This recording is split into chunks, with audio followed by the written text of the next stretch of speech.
Hey there, Internet. I'm Kyle. Apparently, I'm back playing Doki Doki Literature Club. On our last episode, I believe I wrote another saucy poem to read to the girls. Yeah. It's pretty cringy, straightforward stuff so far. But let's get right back into it. Another day passes, and it's time for the club meeting already. I've gotten a little more comfortable here over the past couple days. Entering the club room, the usual scene greets me. Hi, Kyle. It's been like 3 days since I recorded this, so I'm gonna get these voices all jumbled. So if you're watching this straight through, I'm sorry. Hey, Kyle. Yo, Sayori. Looks like you're in a good mood today. I'm just not used to you being in the club, that's all. I see. That's a pretty simple thing to get you in a good mood. But I guess it's always simple things with you, isn't it? Speaking of which, I'm kinda hungry. Will you come with me to buy a snack? No thanks. That's not like you at all. I have my reasons. Why don't we take a look at your purse, Sayori? Why that all of a sudden? No reason, really. I just wanted to look at it. Sayori nervously retrieves her coin purse. She fumbles with the latch and gets it open. Then she turns it upside down and lets its contents spill onto the desk. Only 2 small coins fall out. I knew it. I can see right through you, Sayori. That's not fair. How'd you even know? It's simple. If you had enough money in the first place, you would have brought a snack before coming to the club room. So you're either not hungry and want an excuse to take a walk, or you plan to conveniently forget that you spent all your money so I would lend you some. But there's one more thing. You're always hungry. And so that only leaves the one option. I give up. Don't make me feel guilty. If you feel guilty, that means you deserve to feel guilty. Yuri suddenly giggles. Eh? Hey, Pogo. I didn't notice that she was listening in. Her face is in her book as always. I wasn't listening or anything. It was just something in my book. Yuri, tell Kyle to let me borrow some money. That's... Don't get me involved with that, Sayori. Besides, you should only buy... This cat's butt is in the way. Move. Go. You should only buy what you can responsibly afford. She turned off my monitor. Get out of here. Go. And frankly, after pulling a mischievous little stunt like that, your suffering is fair enough retribution. Did I just... I didn't mean that. I got too absorbed into my book. I really like when you speak your mind, Yuri. It doesn't happen much, but it's a fun side of you. That's... There's no way you could think that. You're right, though. I did something bad, and now I have to accept the revolution. Retribution. That... Still coming for you, Sayori. Guess there's a little devil inside of all of us, isn't there? Don't let her fool you. Sayori knows exactly what she's doing. After all, she told you guys she was bringing me to the club before she even told me. But... You wouldn't have come if it weren't for the cupcakes. So I had to trick Natsuki into making them. Come on, give me more credit than that, Sayori. Flap? Yeah! Out of nowhere, something smacks Sayori in the face and tumbles onto the desk. Ow. What was... A cookie! Sure enough, it's a giant cookie wrapped in plastic. Sayori glances around. Is this a miracle? It's because I paid my restitution. Retribution. Actually, that one almost worked. I was gonna give it to you, but then I heard you blab about the cupcakes. It was totally worth seeing your reaction, though. Natsuki? That's so nice of you. I'm so happy. Sayori hugs the cookie. Jeez, just eat it. Sayori rapidly tears open the wrapper and takes a big bite.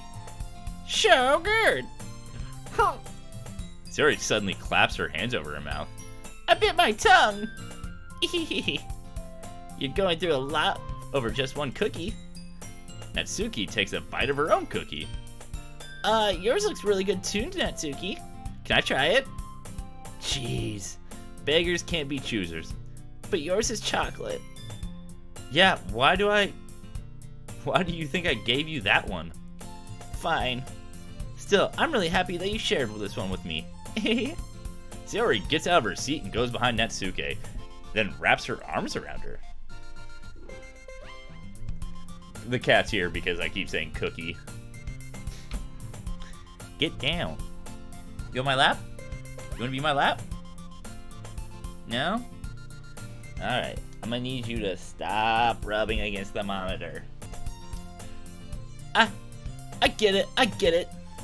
Cookie still in hand, Natsuki reaches up to nudge Sayori off of her. Oh? Sayori suddenly leans down and takes a bite out of Natsuki's cookie. Hey! Did you just seriously do that? Salacious. Mouthful, Sayori trots away to safety. Yuri and I laugh as well. Jeez, you're such a kid sometimes. Monica, can you tell Sayori... Eh? Natsuki glances around.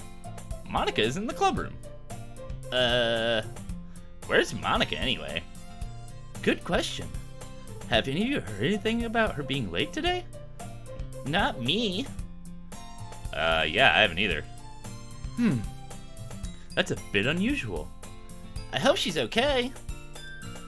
Of course she's okay. She probably just had something to do today. She's pretty popular after all. Eh? You don't think she has a... I wouldn't be surprised. She's probably more desirable than all of us combined. That's true. Excuse me? Suddenly, the door swings open. Sorry. I'm super sorry. There you are. I didn't mean to be late. I hope you guys weren't worried about me or anything. Monica chose the club over her boyfriend after all. You're so strong-willed. But boyfriend? What on earth are you talking about? Monica quizzically glances at me. Never mind that. What held you up anyway? Well, my last period today was study hall. To be honest, I kind of just lost track of time. That makes no sense, though. You would have heard the bell ring at least. I must have not heard it since I was practicing piano. Piano? I wasn't aware you played music as well, Monica. I don't really. I just kind of started recently. I've always wanted to learn piano. That's so cool. You should play something for us, Monica. That's, Monica looks at me. Maybe once I get a little bit better, I will. Yay! That sounds cool. I'd also look forward to it. Is that so? In that case, I won't let you down, Kyle.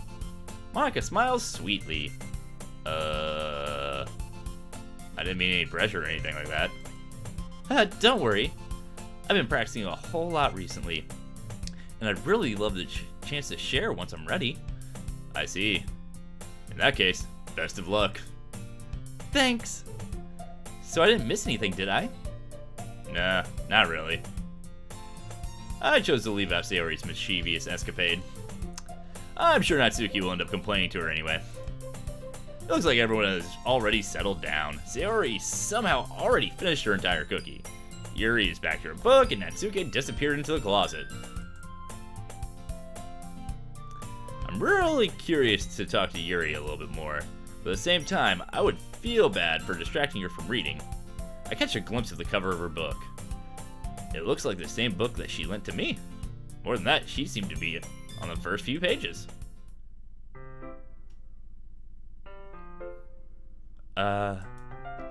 crap. I think she noticed me looking at her. She sneaks another glance at me and our eyes meet for a split second. But that only makes her hide her face deeper in her book. Sorry. I was just spacing out. I mutter this, sensing I made her uncomfortable. Oh, it's fine. I was focused, then probably if I was focused, then I probably wouldn't have noticed in the first place. But I'm just rereading a bit of this, so... That's the book you gave me, right? Mm-hmm. I wanted to reread some of it.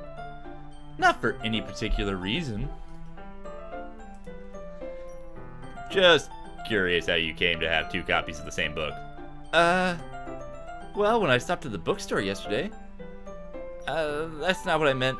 I mean, I just happened to buy 2 of them. I see. There's something fairly obvious here that Yuri isn't telling me, but I decided to let it go. I'll definitely start reading it soon. I'm glad to hear. Once it starts to pick up, you might have a hard time putting it down. It's a very engaging and relatable story. Is that so? What's it about anyway? Well, Yuri closes the book and scans her eyes over the back. The book is titled Portrait of Markov. There's an ominous-looking eye symbol on the front cover. Alright. I just want to make sure I didn't accidentally give anything away. Basically, it's about this girl in high school who moves in with her long-lost younger sister. But as soon as she does, her life gets really strange. She gets targeted by these people who escaped from a human experiment prison. And while her life is in danger, she needs to desperately choose who to trust. No matter what she does, she ends up destroying most of her relationships, and her life starts to fall apart. That's kind of, dark, isn't it? Yuri made it sound like it was going to be a nice story, so that dark turn came out of nowhere. Yuri gently giggles all of a sudden. Are you not a fan of that sort of thing, Kyle? No, it's not that. I mean, I can definitely enjoy those kinds of stories, so don't worry. I hope so. Yeah, I totally forgot that Yuri is into those things. She's so shy and reclusive on the outside, but her mind seems to be completely different. It's just that those kind of stories, they challenge you to look at life from a strange new perspective. When horrible things happen, not just because someone wants to be evil, but because they have their own goals or their own philosophy that they believe in. Then suddenly, you thought you related to the protagonist. They're made out to be the naive one for letting their one-sided morals interfere with the villain's plan. I'm rambling, aren't I? Not again. I'm sorry. Hey, don't apologize. Baby. I haven't lost interest or anything. Well, I guess it's alright then. But I feel like I should let you know that I have this problem. When I let things like books and writing fill my thoughts, I kind of forget to pay attention to other people. So I'm sorry if I end up saying something strange. And please stop me if I start talking too much. That's... Really, I don't think you need to worry. That just means you're passionate about reading. The least I can do is listen. It's a literature club after all. Well, that's true. In fact, I might as well get started reading it, right? You don't have to. What are you saying? Just a moment ago you said you were looking forward to it. Let me just get the book. I quickly retrieved the book that I had put into my bag. Alright, it's fine if I sit here, right? I slip into the seat next to Yuri's. Yeah. Are you sure? You seem a little apprehensive. I'm sorry. It's not I don't want you to. It's just something I'm not very used to. That is reading the company of someone. I see. Well, just tell me if I end up distracting you or anything. Alright. I open the book and start the prologue. I soon understand what Yuri means about reading in company. It's as if I feel her presence over my shoulder as I read. It's not a particularly bad thing. Maybe a little distracting, but the feeling is somewhat comforting. Yuri is in the corner of my eye. I realize that she's not actually looking at her own book. I glance over. It looks like she's reading from my book instead. Sorry. Yuri, you really apologize a lot, don't you? I do? I don't really mean to. Sorry. I mean... Here, this should work, right? I slide my desk until it's up against Yuri's, then hold my book more between the two of them. I suppose so. Yuri timidly closes her own copy. Once we each lean in a little bit, our shoulders are almost touching. It feels like my left arm is in the way, so instead I use my right hand to hold the book open. Ah, yes, I guess that makes it kind of difficult to turn the page. Here. Yuri takes her left arm and holds on the left side of the book between her thumbs and forefinger. Ah!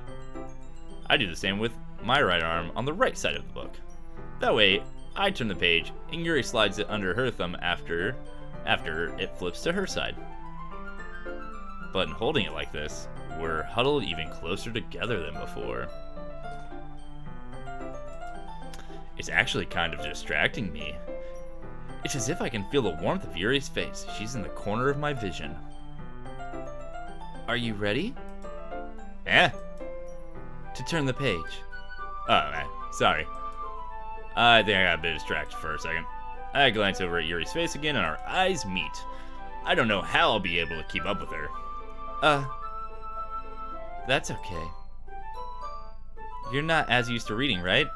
I don't mind being patient if it takes you a bit longer. It's probably the least I can do, since you've been so patient with me. Yeah. Thanks. We continue reading. Yuri no longer asks me if I'm ready to turn the page. Instead, I just assume that she finishes the page before me, so I turn it by my own volition. We continue the first chapter in silence. Even so, turning each page almost feels like an intimate exchange. My thumb gently letting go of the page, letting it flutter over to her side as she catches it under her own thumb.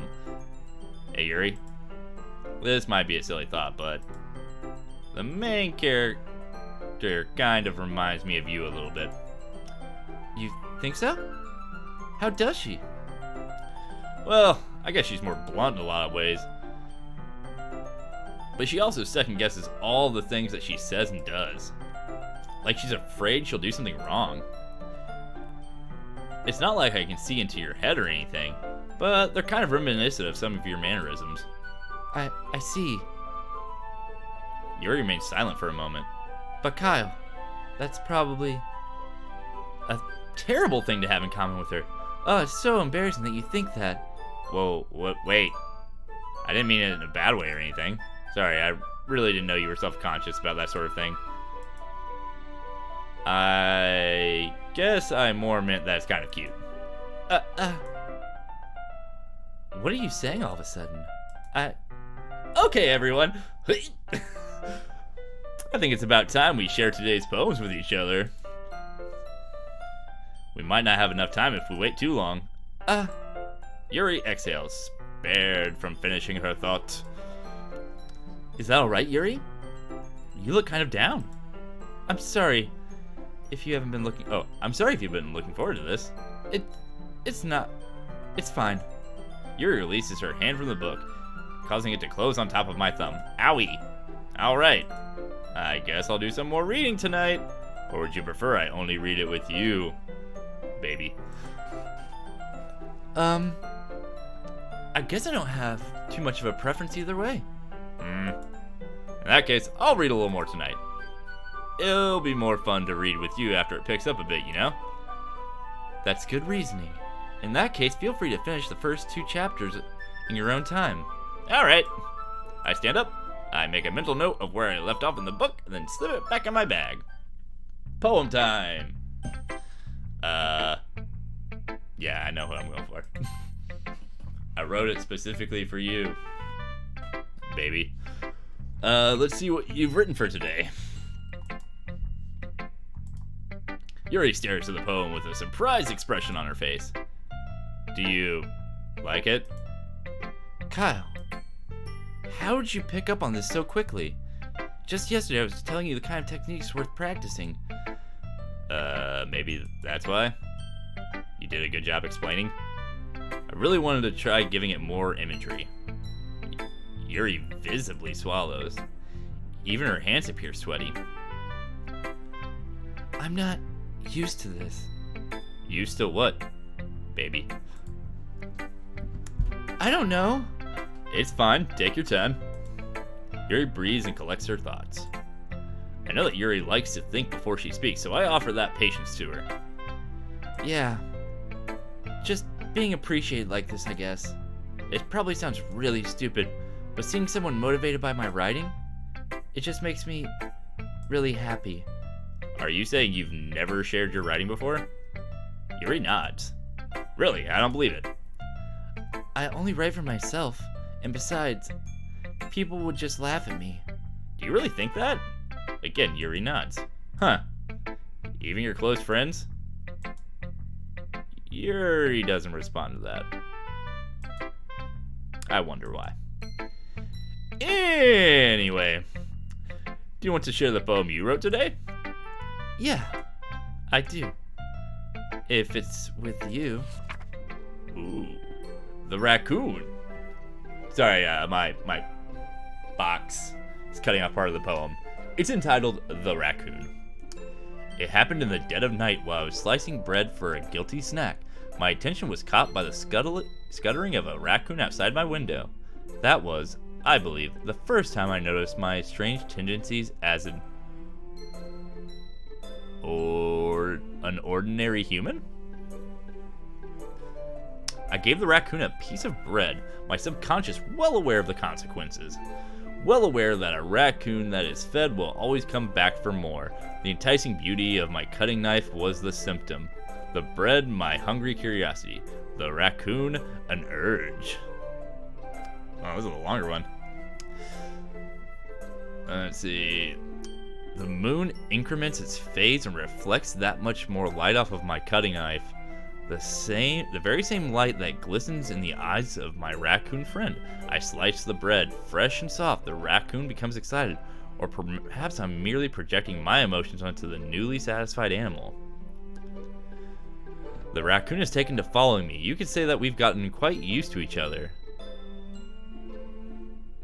The raccoon becomes hungry more and more frequently, so my bread is always handy. Every time I brandish my cutting knife, the raccoon shows me its excitement.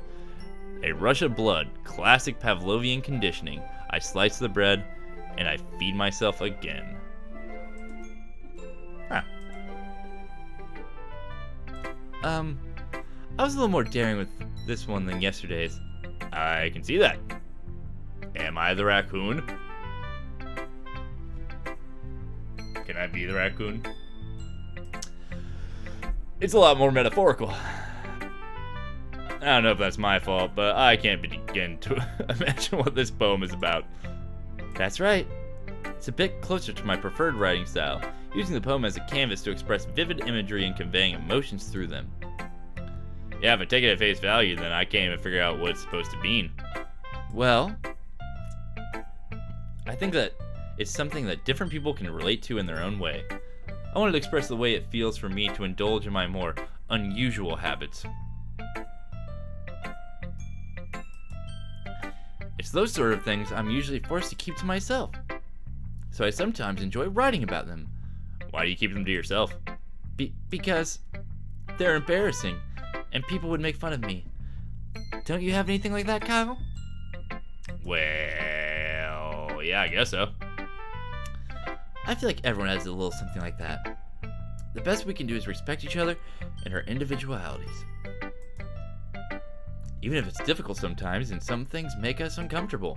After all, if I hadn't learned to embrace my own weirdness, I would probably hate myself. I might be ranting a little bit now, but I'm glad that you're a good listener. Can I skip? I don't want to read your guys' poems. What happens if I click skip? Is it gonna? It says it's skipping. Sayori. Oh yeah, I can't skip this. I really love your poems. I can't believe you've been hiding these from me. I'm not hiding anything. But your poems are so good. Yesterday's and this one too. You can't tell me you haven't done this before. I mean, you're the only one who feels that way, so... No way! Not even Natsuki? Well, I guess Natsuki is the least likely to admit how much she likes something, but I don't think it's that. What do you mean? Well, I guess I'll be honest about it. It's a lot easier to write poems when I'm thinking about you. Wah. Stop thinking weird things, idiot. I just mean that you're a really expressive person, I guess. How am I supposed to write poems about my stupid life? But you somehow make everything in your life an adventure. Even the little things. Like cooking. Let's not talk about that. So yeah. I guess that's what I'm saying, is that I can feel more feelings through you than I can through myself. We have that kind of weird connection. It's your fault for getting me... Yeah, it's your fault for getting in my business all the time. I don't know if I understand. You never understand when I try to explain things to you, do you, Sayori? I pat Sayori's head. Hey! I'm not a kid, you know. Are you sure about that? Maybe. Sayori starts fiddling with her pencil between her hands. Hey, Kyle. Will you give me your poem? I kind of want to keep it. Why? Because, well, it's the first time you've written something for me.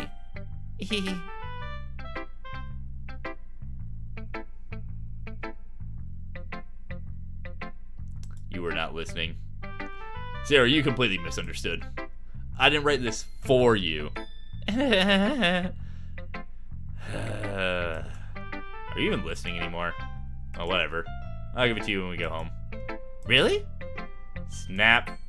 Ah! I broke my pencil. Sarah hastily bends down to pick up the pieces she dropped. But being inattentive of her surroundings, she bumps right into me. Sorry. It's fine. It's fine.